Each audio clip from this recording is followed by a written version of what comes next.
नमस्कार, मैं राजकुमार श्री औरबिंदो सोसाइटी से आप सभी का हार्दिक स्वागत करता हूं। हम शिक्षा में शून्य निवेश नवाचार कार्यक्रम ZII द्वारा संकलित एक रोचक नवाचार के बारे में विस्तार से जानेंगे। इस वीडियो में मैं आपको इनोवेटिव पाठशाला के अंतर्गत महाराष्ट्र बोर्ड के कक्षा 3 के पर्यावरण अध्ययन की पाठ्य पुस्तक के पाठ संख्या 22 हमारी आवश्यकताएं कौन पूरी करता है को एक नवाचार अभिनव शिक्षण तकनीक की एक गतिविधि गृह कार्य परिवेश में व्यवहारिक शिक्षा के माध्यम से क्रियान्वयन करना बताऊंगा। वैसे तो इस पाठ को ZII के कई नवाचारों के माध्यम से पढ़ाया जा सकता है, परंतु इस वीडियो में हम इसे गृह कार्य परिवेश में व्यवहारिक शिक्षा के माध्यम से समझेंगे। सबसे पहले मैं आपको इस पाठ के सार के बारे में बता देता हूँ। प्रस्तुत पाठ हमारी आवश्यकताएं कौन पूरी करता है, विभिन्न व्यवसायों और उद्योगों की जानकारी पर आधारित है। इस नवाचार की नवीनता एवं उपयोगिता यह है कि कंसेप्ट से संबंधित निर्देशों के आधार पर आसपास के परिवेश के अनुभव करते हुए गृह कार्य करवाया जाता है। साथ ही पढ़ाए गए कंसेप्ट को वर्तमान परिवेश से जोड़ते हुए विद्यार्थियों की बेहतर समझ को विकसित करने का प्रयास किया जाता है। इस नवाचार की क्रियान्वयन अवधि 20 मिनट है। इस नवाचार की क्रियान्वयन प्रक्रिया के माध्यम से छात्रों को विभिन्न व्यवसाय के पुनः अध्ययन को लागू किया जा सकता है। पूर्व प्रबंधन की अगर हम बात करें तो शिक्षक कक्षा में विद्यार्थियों की संख्या के हिसाब से प्रस्तुत पाठ से संबंधित तालिका की प्रति तैयार करके लाते हैं।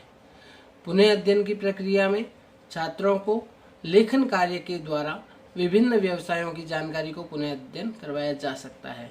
इस बात का विशेष ध्यान रखा जाता है कि इस नवाचार के क्रियान्वयन से पहले प्रस्तुत पाठ को पढ़ा दिया गया हो, उसका निर्माण और व्याख्या सभी छात्रों को करवा दी गई हो। विद्यार्थियों को कुछ निर्देश दिए जाते हैं, जैसे कि आप घर जाकर अपने अभिभावकों की सहायता से अपने घर के आसपास लगने वाले किसी भी बाजार का भ्रमण करेंगे और वहाँ बिक रहे या वहाँ किए जाने वाले अलग अलग व्यवसायों के बारे में जानकारियाँ इकट्ठी करेंगे। उसके उपरांत उन्हें आप अपने शब्दों में लिख कर लेकर आएंगे। विद्यार्थी अपने कार्यों के लिए अपने अभिभावकों की मदद ले सकते हैं। इस प्रकार से निर्देशित करते हुए सभी छात्रों को एक तालिका दी जाती है। मैं आपको उदाहरण के माध्यम से बताता हूँ। एक तालिका ऐसी है जिसमें ऊपर ही ऊपर सबसे पहले विद्यार्थी को अपना नाम लिखने के लिए जगह दी जाती है। नीचे दूसरी लाइन के अंदर उसमें व्यवसाय के नाम लिखे होते हैं कि कौन से व्यवसाय के बारे में आप जानकारी देने वाले उस व्यवसाय का नाम लिख दीजिए। फिर तीसरी बड़ी जगह खाली छोड़ दी जाती है जिसमें व्यवसाय से संबंधित जानकारियां लिखनी होती है कि उस व्यवसाय में क्या क्या जानकारियां वो उन्होंने ऑब्जर्व की और वो यहाँ लिख सकते हैं। नीचे अभिभावकों के लिए कुछ निर्देश होते हैं, जैसे अभिभावक विद्यार्थियों को अब पूरी सहायता करेंगे ताकि वे इस तालिका को भर सकें। इस तालिका को भरने के बाद सावधानी से इसे वापस विद्यालय के लिए देंगे।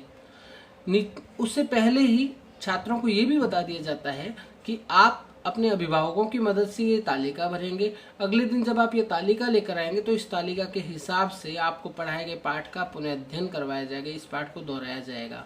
विद्यार्थी चार्ट भरकर ये जानकारियाँ लेकर आते हैं और अपने सभी साथियों के साथ वे उसे शेयर करते हैं।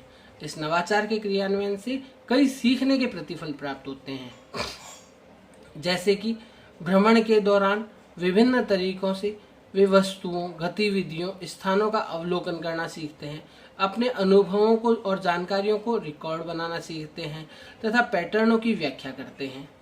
कही जा रही बात को, कहानियाँ हो या कविता हो, इन सभी को वो ध्यान से समझते हुए उन्हें सुनते हैं और अपनी प्रतिक्रिया व्यक्त करते हैं। सुनी हुई रचनाओं की विषय वस्तु, पात्र, शीर्षक आदि के बारे में वे बातचीत करते हैं, प्रश्न पूछते हैं, अपनी प्रतिक्रिया देते हैं, राय बताते हैं। तरह तरह की कहानियों को, कविताओं को, रचनाओं को, भाषा की बारीकियों को समझते हुए अपनी भाषा में प्रयोग करते हैं। विभिन्न उद्देश्यों के लिए लिखते हुए अपने लेखन में विराम चिन्हों का प्रयोग करना सीखते हैं। मनुष्य की जरूरतों से व्यवसाय या उद्योगों का निर्माण होता है, इस बात को भी वे समझते हैं। इस नवाचार के क्रियान्वयन में कई बातों को ध्यान में रखा गया है, जैसे प्रस्तुत पाठ को निर्धारित माह में पढ़ाया जाना चाहिए।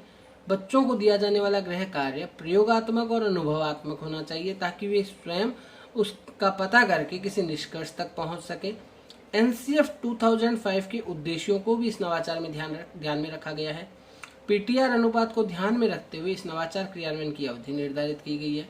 विशेष आवश्यकता वाले बच्चों को इससे लाभ प्राप्त होता है। छात्रों में जीवन कौशल जैसे आत्म जागरूकता, गहन सोच, प्रभावी संप्रेषण का विकास होता है। साथ ही साथ उनमें उत्तरदायित्व, साहस और सहयोग जैसे निहित मूल्यों का भी विकास होता है। हम आशा करते हैं आपको ये नवाचार अच्छा लगा होगा, आप भी इसे अपने विद्यालय में क्रियान्वित करेंगे। हम इस प्रकार के दिलचस्प नवाचार आप तक लाते रहेंगे। आपसे अनुरोध है, आप हमारे YouTube चैनल ZIIEI को सब्सक्राइब करें।